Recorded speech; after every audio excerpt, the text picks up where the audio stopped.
Hello friends all over the world.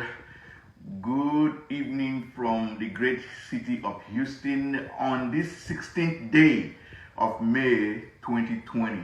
We are already in the second half of May of 2020 and today is Saturday the 16th of May and my name is Clifford Iroanya. I am coming to bring you last two videos before the Constitutional Force Majeure, and this is the first of the last two videos I will make before the Constitutional Force Majeure. And the title of today's presentation is Why the Constitution?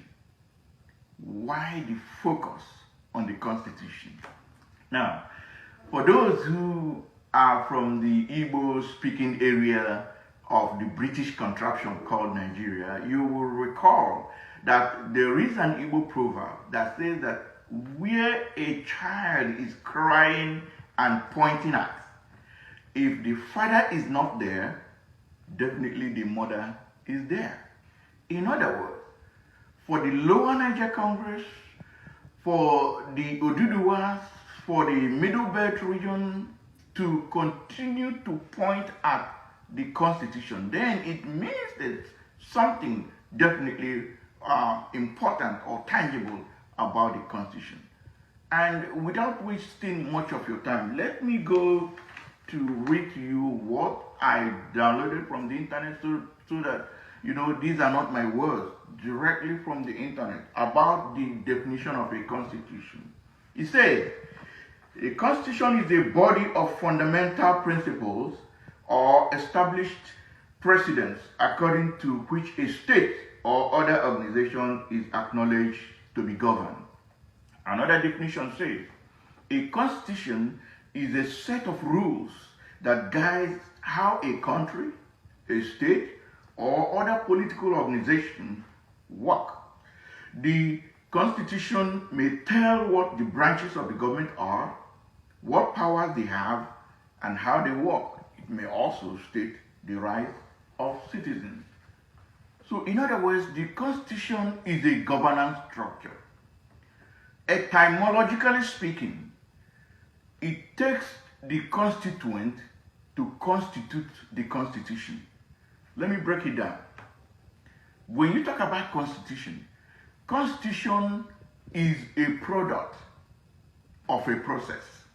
In other words, something will start, go through some processes, and then comes out as a product. It takes the constituent to constitute, to come together, deliberate, and then come out with a document which is called the Constitution. It's just like where you have food. Food is a product of a process. You have the ingredients, and then you put the ingredients in the required proportion, pass it through a heating process, and then it comes out as a food. So that is the same thing with a constitution. A constitution has, in most cases, a constitution has three parts. It has the preamble, it has the main body, and then it has what is called the schedule. The main body of the constitution can be divided into what they call chapters, or it could be into articles and order. And so you have that very structure, the preamble, the main body, and the very last part, which is the schedule, where further explanations are made. What is the importance or implication of a constitution? Let's just take it one after the other. A constitution defines and names the union, and it also gives it legitimacy, because it is in that constitution that you will see the name of the country or the nation. It is the constitution that will say that this document is legitimate and it is binding. So that is one point we must know. Another point we must know is that the Constitution empowers the political office holders. It is the Constitution that decides what you have as the executive, the judiciary, and the legislature. For example, the fraudulent 1999 Constitution in section 147, subsection 3, is saying that there shall be one minister for each state of Nigeria.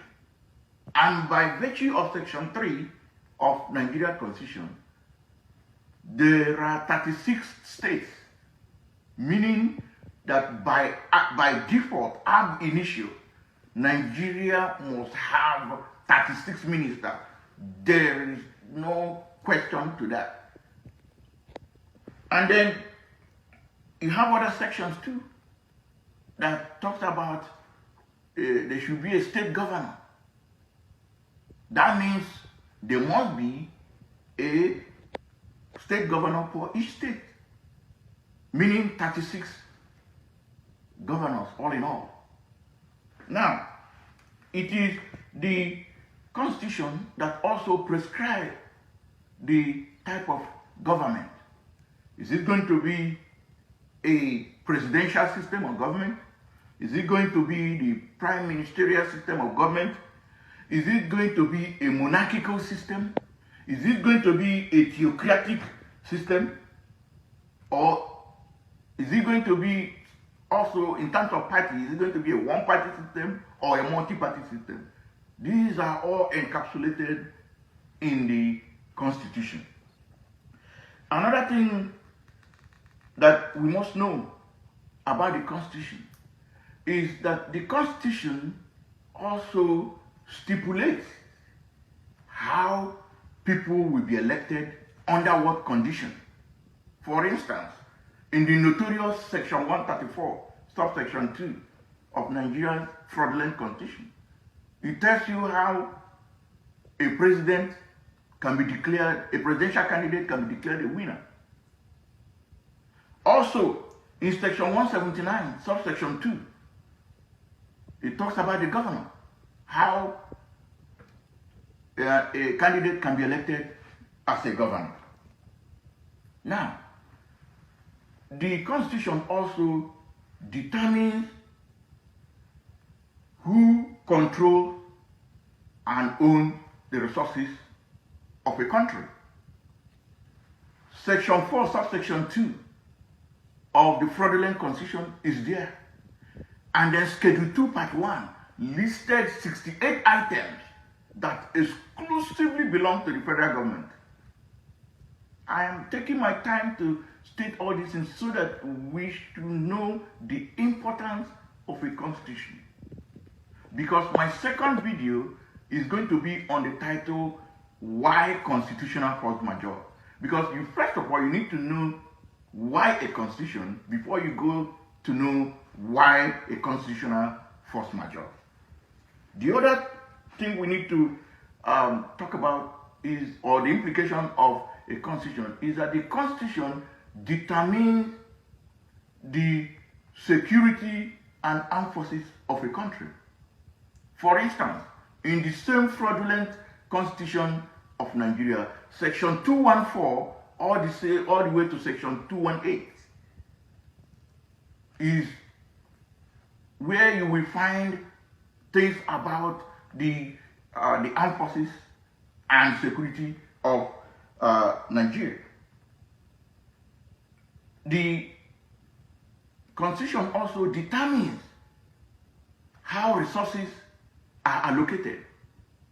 For instance, in section 162, subsections 1 and 2 of the Nigerian fraudulent constitution, it talks about what is called the federation account. It is there where it gave conditions on how that federation account will be shared, irrespective of the place the money was generated from. So it is very important we know this. And then the last but not the least, which I will use some prominent citizens of the Middle Belt, the Southwest, the Lower Niger area as example. And what am I talking about? The constitution of a country, especially where you have different tribes. Let me use Nigeria as a very good example. Apart from your tribe and your community, your identity